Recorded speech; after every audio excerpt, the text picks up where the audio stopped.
ఈ స్టోరీ విన్న తర్వాత మీకు రాత్రి నిద్ర పడితే అప్పుడు అడగండి. ఈ స్టోరీ మాత్రం లిటరల్లీ చాలా హర్రర్గా ఉంటుంది. లిటరల్లీ నేను చదివేటప్పుడు నాకే స్వెట్ వచ్చిందంటే నమ్మండి, అంత భయంకరంగా ఈ యొక్క స్టోరీ ఉంటుంది. అయితే న్యాచురల్గా ఈ స్టోరీలో ఏమంటే ఒక అబ్బాయి ఉంటాడు. అతనికి ఆల్మోస్ట్ ఒక 25 ఇయర్స్ ఉంటుంది. ఇతను ట్రెక్కింగ్ కోసం అంటే ఇతనికి ఎక్కువ ట్రావెలింగ్ అంటే ఇష్టం. అక్కడ ఇక్కడ చుట్టుపక్కల తిరుగుతూ ఉంటాడు. అంతేకాక ఎక్కువ సింగిల్ ఇతను బైక్ మీద వెళ్తూ ఉంటాడనమాట. అంటే కొంతమంది ఉంటారు కదా వ్లాగర్స్, వాళ్ళకి సింగిల్గా తిరగడం అంటేనే చాలా ఇష్టం. అందుకోసమే ఇతను ఒకానొకసారి ఒక రోజు అనుకొని డిసైడ్ చేసుకున్న తర్వాత అక్కడ ట్రెక్కింగ్ అంటే దూరంగా అంటే ఇతని నుంచి 700 కిలోమీటర్ దూరంలో ఉన్న ఒక కొండపైకి ఎక్కాలని ఇతను అనుకుంటాడు. అంతేకాక ఇక్కడ యాక్చువల్గా ట్విస్ట్ ఏమంటే అది రాత్రిపూట ఎక్కాలని అనుకుంటాడో అదే ఇక్కడ పెద్ద ట్విస్ట్. అయితే రాత్రిపూట ఎక్కాలనుకున్నప్పుడు అసలు ఏమైందనేది చెప్తే లిటరలీ మీకు ఆ రోజు నిద్ర పడితే ఇంకా చెప్పండి, అంత భయంకరంగా ఉంటుంది. కాబట్టి ముఖ్యంగా హార్ట్ పేషెంట్స్ ఇలా ఎవరైనా ఉంటే ఖచ్చితంగా జాగ్రత్తగా ఉండండి. అండ్ దీంట్లో జంప్ స్కేర్స్ కూడా ఉంటాయి కాబట్టి నేను ముఖ్యంగా ముందుగానే వార్నింగ్ ఇస్తున్నా. సో దయచేసి మీ యొక్క ఓన్ రిస్క్లో ఈ యొక్క వీడియో చూడండి. యాక్చువల్గా ఈ వీడియో ఒకనొక రోజు అంటే ఆగస్టు 2న ఇతని యొక్క ట్రెక్కింగ్ ప్లాన్ అనేది అతను ప్లాన్ చేసుకొని ఉంటాడు.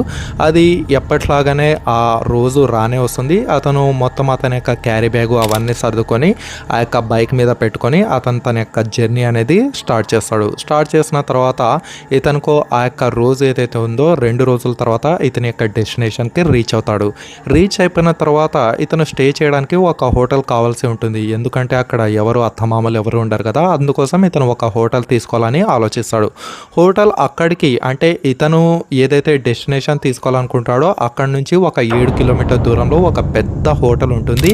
ఆ యొక్క హోటల్లో ఇతను లోపలికి వెళ్తాడు. లోపలికి వెళ్ళిన తర్వాత అక్కడ రిసెప్షనిస్ట్ ఉంటారు కదా, ఇలా నాకు ఒక రూమ్ కావాలని అడుగుతాడు.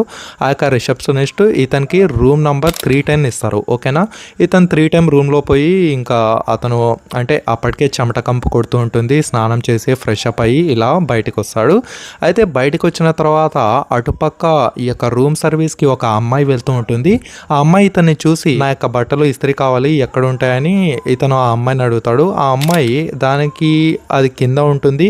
కాకపోతే ఒక్క విషయం సార్, మీరు దయచేసి మీ పక్కన ఉన్న రూమ్ నెంబర్ 313లో మాత్రం దయచేసి వెళ్ళొద్దండి అని ఇతనికి చెప్తుందనమాట. ఇతను విన్న తర్వాత మనకు తెలిసిందే కదా, ఏదైనా వద్దు అంటే అది చేయడంలో మనం ముందు ఉంటాము. ఇతనికి ఆ యొక్క ఇంట్రెస్ట్ అనేది పెరిగిపోతుంది. రోజు రోజుకి ప్రతిరోజు అమ్మాయి వస్తుంది, అక్కడికి వెళ్ళొద్దంటుంది, మళ్ళీ రేపు వస్తుంది, అక్కడికి వెళ్ళొద్దంటుంది.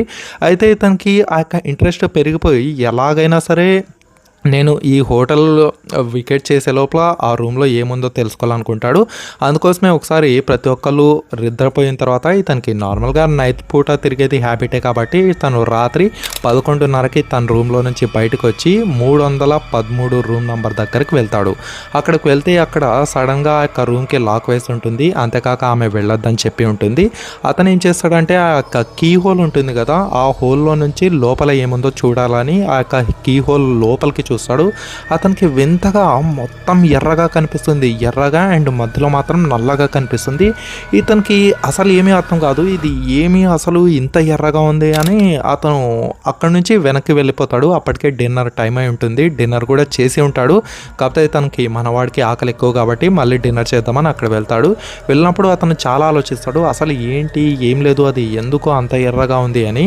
అయితే మరుసటి రోజు నెక్స్ట్ డే కూడా ఇతను ఆ యొక్క ఏదైతే ఇంట్రెస్ట్ ఉందో ఇంట్రెస్ట్ బట్టి మళ్ళీ అక్కడికి వెళ్తాడు. అక్కడికి వెళ్తే ఈసారి మాత్రం ఆ కీ హోల్లో నుంచి చూస్తే తెల్లని బట్టలతో ఒక విచిత్రమైన ముఖం, అది కూడా అటువైపు తిరిగి ఉంటుంది.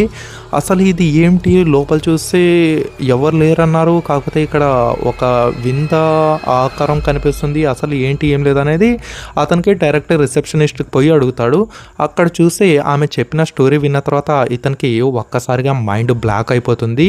ఆమె చెప్పింది ఏమంటే ఇక్కడ ఎగ్జాక్ట్లీ ఒక నెల కింద ఒక భార్యాభర్తలు వచ్చేవాళ్ళు. ఆ భార్యాభర్తలు చాలా బాగానే ఉండేవాళ్ళు ముందుగా. ఆ తర్వాత సడన్గా ఆ భర్త ఎవడైతే ఉన్నాడో ఆ భార్యని చాలా విచిత్రంగా మర్డర్ చేసి చంపాడని ఆ హోటల్లో రిసెప్షనిస్ట్ చెప్తుంది. ఇతనికి ఒక్కసారిగా స్వెట్ వస్తుంది, అసలు ఏమైంది ఏం లేదు అనేది. సో ఆ అమ్మాయి అప్పటికే చాలా బాధపడుతూ చనిపోయిందని ఒక రిసెప్షనిస్ట్ చెప్తారు. అయితే ఇతనికి అప్పుడు లైట్ వెలుగుతుంది, నేను చూసిన ఎర్రటి ఏదైతే ఉందో అది అమ్మాయిదేనా లేకపోతే ఆ యొక్క తెల్ల డ్రెస్ అది అమ్మాయిదేనా అని. అండ్ ఇంకో విషయం రిసెప్షనిస్ట్ ఏం చెప్తుందంటే, ఇలా నాకు చాలామంది చెప్పారు ఎర్ర కళ్ళు కల్పిస్తాయని. అప్పుడు ఇతనికి మరొక విషయం అర్థమవుతుంది, ఆ ఎర్రని కళ్ళు ఖచ్చితంగా దయ్యంవే అని.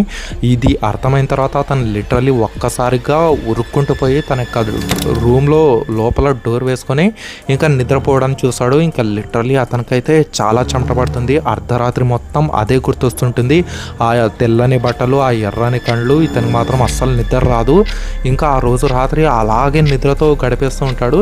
అండ్ నెక్స్ట్ డే తను వికెట్ చేయాల్సిన రోజు రానే వస్తుంది. అండ్ రిసెప్షనిస్ట్ కింద వస్తాడని, అంటే ఆ అబ్బాయి ఎవరైతే ఉన్నాడో కింద వచ్చి బిల్ పే చేయాలి కదా, పే చేస్తాడని ఎదురు చూస్తుంటారు.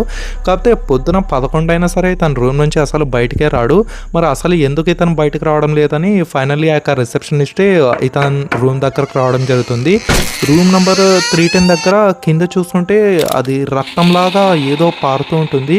వాళ్ళకి వెంటనే డౌట్ వచ్చి ఆ యొక్క పని వాళ్ళు ఉంటారు కదా, ఒక్కసారిగా ఆ డోర్ అయితే బద్దలు కొడతారు. లోపల ఎవ్వరూ తెరుచుకోకపోయేసరికి లోపల చూస్తే వింతగా అతని యొక్క మృతదేహం అక్కడ ఉంటుంది. అది కూడా ఎలా అంటే చాలా ఘోరంగా అతని యొక్క గుడ్లు బయటికి వచ్చి తల నార్మల్గా ముందుకుంటుంది కదా, అటువైపు తిరిగేసి అతను చనిపోయి ఉంటాడు.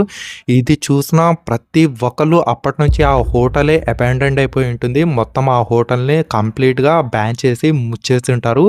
సో ఇదనమాట ఈ స్టోరీ అనేది. వినడానికి చాలా అంటే చాలా ధైర్యంగా ఉండాలి ప్రతి ఒక్కళ్ళు. సో ఇదనమాట ఈ యొక్క స్టోరీ. ఈ స్టోరీ ఫిక్షనల్ స్టోరీ అయినప్పటికీ చాలా భయంకరంగా ఉంటుంది. మీకు ఎలా అనిపించింది? ఖచ్చితంగా నచ్చిందని అనుకుంటాను. నచ్చితే డెఫినెట్గా ఈ యొక్క వీడియోని ఇప్పుడే లైక్ చేసి ఛానల్ని సబ్స్క్రైబ్ చేయండి. అండ్ మరింత సపోర్ట్ చేయాలనిపిస్తే ఈ వీడియోని షేర్ చేస్తూ ఉండండి. మరొక అద్భుతమైన ఇంట్రెస్టింగ్ వీడియోతో నేను మీ ముందు కలుస్తాను. బాయ్.